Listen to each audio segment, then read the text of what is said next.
Plus 5 seconds. Lift off normal. A perfect lift off. GSLV F-14 Insat 3DS progressing towards its First stage destination. performance normal. P4 tracking. जी हाँ, अभी हमने देखा चारों L40 तथा core booster का प्रज्वलन शुरू हो चुका है और GSLV F-14 उत्थापित हो अपने उद्दिष्ट दिशा की ओर बढ़ता हुआ। Clear sky. We can see the rocket, very beautiful. And from the mission control center here, we can hear the vibrato also.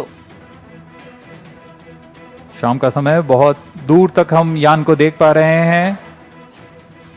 सामान्य प्रज्वलन, इसका कंपन भी हमें यहाँ महसूस होता है। is in main auto. यान अपनी उद्दिष्ट कक्षा की ओर बढ़ता हुआ। Shuttle is in main auto. Plus 1 minute.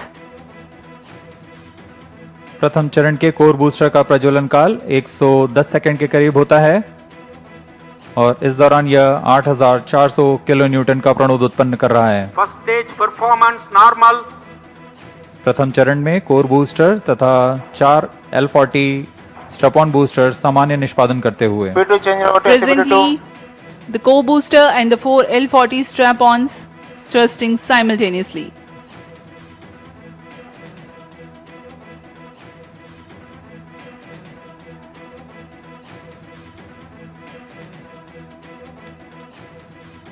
S-139 scheduled to burn for 110 seconds.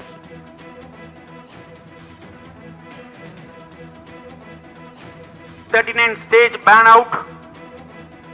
Animated view में आप देख पा रहे हैं 4 L40 तथा कोर बूस्टर S-139 प्रज्वलित है। First stage performance normal. Core booster अब बर्नआउट हो चुका है, उसका प्रज्वलन काल समाप्त हो चुका है, लेकिन L40s अभी भी जारी हैं।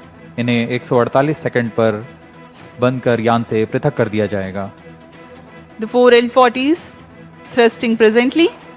The launch vehicle is being tracked by the tracking station at Shar. 40 stages thrust cut off. First stage separated. Second stage ignited. Range operation निदेशक ने अभी इसकी पुष्टि की। प्रथम चरण को यान से सफलतापूर्वक पृथक कर दिया गया है Guidance initiated. और उसके तुरंत बाद ही GS2 द्वितीय चरण का प्रज्वलन भी शुरू हो चुका है। Second stage performance normal.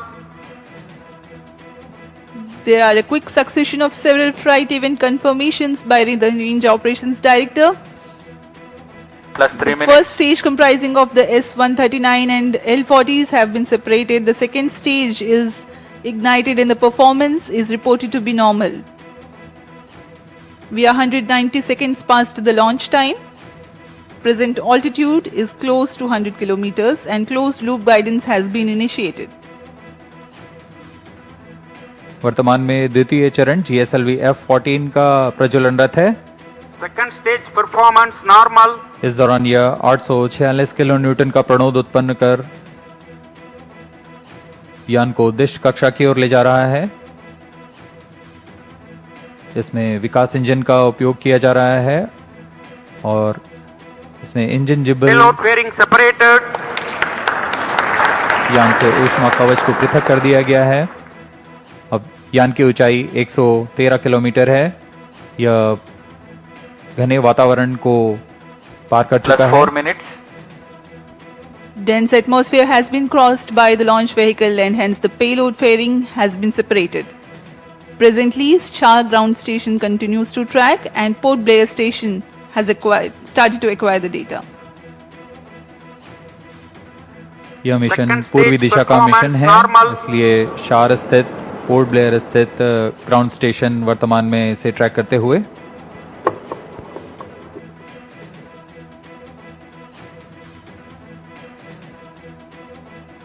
The planned burn time of GS2 is Stage is 141.4 authorized. seconds.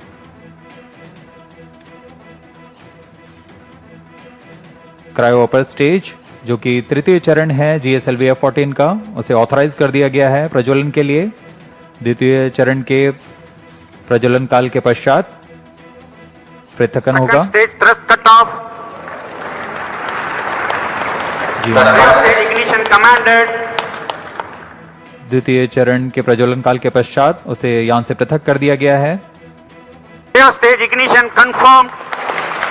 Now a jubilant atmosphere here in the Mission Control Center as the confirmation of the CUS engine startup has been obtained.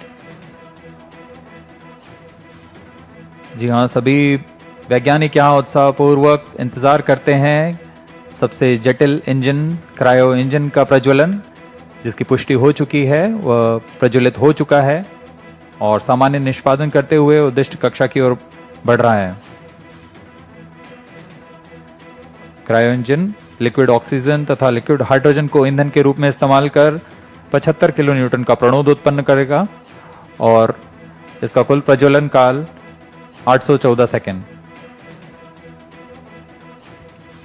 Burn time for cryogenic upper stage is 814 seconds.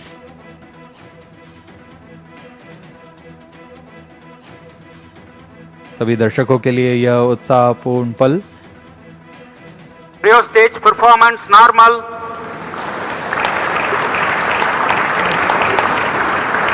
Present relative velocity is close to 5 kilometers per hour. The cryo stage. I'm sorry, the relative velocity presently is 5 kilometers per second.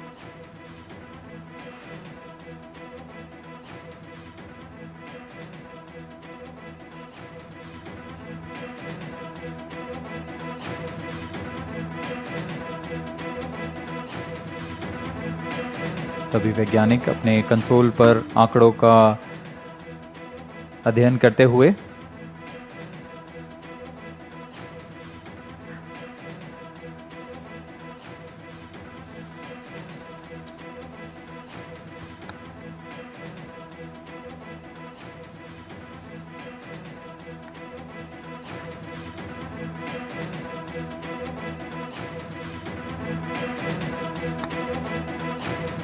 इस mission के मुख्य उद्देश्य इस प्रकार हैं।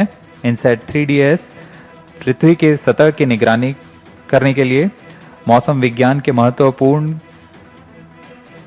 के विभिन्न वर्णक्रमीय चैनलों में समुद्र और उसके पर्यावरण Cryo का stage परीक्षण करना, performance normal.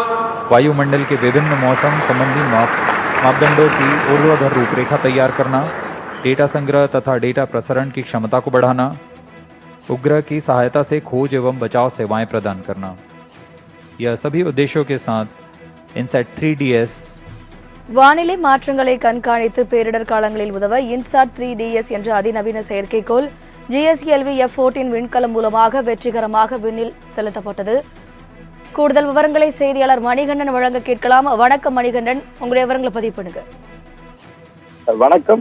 உலக அளவுல நாசாவுக்கு அடுத்தபடியாக இஸ்ரோவின் அடுத்தடுத்த புதிய வாகனங்கள், அதாவது விண்கலங்கள் தேவைப்படும் போது உலக நாடுகள் உற்று நோக்கும் ஒரு நிகழ்வாகவே மாறி வருகிறது. அதன் ஒரு பகுதியாக மிக முக்கியமாக உலக நாடுகள் அனைத்திற்குமே தேவையான வானிலை மாற்றங்கள் குறித்த முன்னறிவிப்புகளை செயற்கைக்கோள்கள் வாயிலாக தெரிவிப்பது என்பது ஒரு மிக முக்கிய நிகழ்வாக பார்க்கப்படுகிறது. அந்த மிக முக்கிய நிகழ்வை மேலும் துல்லியமாக்குவதற்காக ஏற்கனவே 1980களிலிருந்து இஸ்ரோ சார்பில் இயக்கப்படக்கூடிய இன்சாட் செயற்கைக்கோள்களின் 3ஆம் தலைமுறை செயற்கைக்கோளை இன்று வெற்றிகரமாக இஸ்ரோ விண்ணில் நிலைநிறுத்தியிருக்கிறது. சரியாக 18 நிமிடங்கள்ல இந்த நிலைநிறுத்தும் பணி என்பது முடிவடையும் என தெரிவிக்கப்பட்டிருக்கிறது.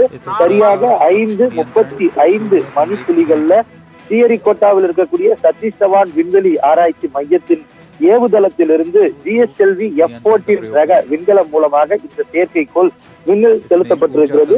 விண்ணில் செலுத்தப்பட்டு சரியாக 1123வது நொடியில சரியாக 18.7 நிமிடத்துல இந்த விண்கலம் என்பது GTO எனப்படக்கூடிய அந்த புவியின் சுற்றுவட்ட பாதையில நிலைநிறுத்தப்பட இருக்கிறது. இன்சாட் 3DS செப்பரேஷன் என்பது இங்கிருந்து 253 கிலோமீட்டர் தூரத்தில் இருக்கக்கூடிய ஆல்டிடியூட்ல நிலைநிறுத்தப்பட இருக்கிறது. குறிப்பாக இதன் வெலாசிட்டி என்பது 9756 எனும் மீட்டர் பர் செகண்ட் அளவுல இடம்பெற இருக்கிறது. குறிப்பாக இயற்கை பேரிடர்கள் மற்றும் இயற்கை பேரிடர்களின் நகர்வுகள், அதாவது ஒவ்வொரு புயல் எந்த திசையை நோக்கி நகர்கிறது, அதே போல காற்றழுத்த தாழ்வு நிலை காற்றழுத்த தாழ்வு பகுதியாக மாறி புயலாக வலுப்பெறுவது உள்ளிட்டவற்று முக்கியமான நிகழ்வுகளின் அடுத்தடுத்த நகர்வுகள் அப்டேட்டுகளை மிகவும் துல்லியமாக கண்டறிவதற்கு ஏதுவாக இந்த இன்சாட் 3DS செயற்கைக்கோள் என்பது துல்லியமான தரவுகளை முன்னறிவிப்பாக கூடிய விரைவில் கொடுக்கும் என்பதுதான் விஞ்ஞானிகளின் தகவலாக இருக்கிறது. ஏற்கனவே இன்சாட் 3D மற்றும் 3DR ஆகியவை 2013 மற்றும் 2016 ஆண்டுகள்ல விண்ணில் செலுத்தப்பட்டிருந்தாலும் அவைகளை காட்டிலும் மிகவும் துல்லியமான செயல்பாடுகளை இது கொடுக்கும் என்பதுதான் விஞ்ஞானிகளின் நம்பிக்கையாக இருக்கிறது. வகையில கடந்த ஆண்டு சென்னை மற்றும் தென் தமிழகத்தில் ஏற்பட்ட மிகப்பெரிய புயல் மற்றும் வெள்ள பாதிப்புகளுக்கு சரியான ஆராய்ச்சி நிலை இல்லை, சரியான தகவல் தொழில்நுட்பம் இல்லை என்பது குற்றச்சாட்டாக இருந்த நிலையில மேலும் இதனை வலுப்படுத்தும் விதமாக இந்திய அளவுல மட்டுமல்லாமல் தெற்கு பசிபிக் இந்தோ பசிபிக் பிராந்தியத்திற்கு உட்பட்ட சுமார் 26,000 கிலோமீட்டர் தொலைவுக்கு இந்த செயற்கைக்கோளின் மூலமாக இதுல ஏற்படக்கூடிய இயற்கை மாற்றங்களை கண்டறிவதற்கு ஏதுவாக இந்த செயற்கைக்கோள் உதவும் என தெரிவிக்கின்றனர். இந்த செயற்கைக்கோளில் இமேஜர், சவுண்டர் மற்றும் செயற்கைக்கோள் பேலோடுகள் என 4 கருவிகள் இந்த செயற்கைக்கோளுடன் இந்த விண்ணில செலுத்தப்பட்டிருக்கிறது. இவை அனைத்துமே வானிலை நிகழ்வுகள், இயற்கை பேரிடர்கள் ஏற்பாடுகள் செய்யப்பட்டிருக்கிறது. இவ்வாறான பல்வேறு முக்கியமான கருவிகளை தாங்கி வெற்றிகரமாக இஸ்ரோ அனுப்பியிருக்கக்கூடிய இந்த GSLV F14 இன்சாட் 3DS என்பது வெற்றிகரமாக விண்ணில் அதனுடைய பயணத்தை தொடங்கி இருக்கிறது. சரியாக விண்ணில் ஏவப்பட்டு 11 நிமிடங்கள் ஆகியிருக்கக்கூடிய சூழ்நிலையில 18வது நிமிடத்துல அதன் இலக்கான GTO ஆர்பிட் இந்த இன்சாட் 3DS செயற்கைக்கோளை நிலைநிறுத்துவதன் மூலமாக வெற்றிகரமாக இந்த இலக்கை அடைந்தது எனும் நிலையை தெரியப்படுத்தப்படும்.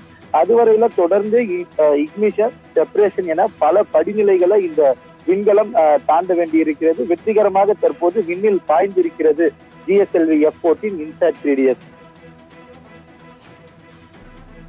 கூடுதல் விவரங்களுக்கு நன்றி மணிகண்டன்.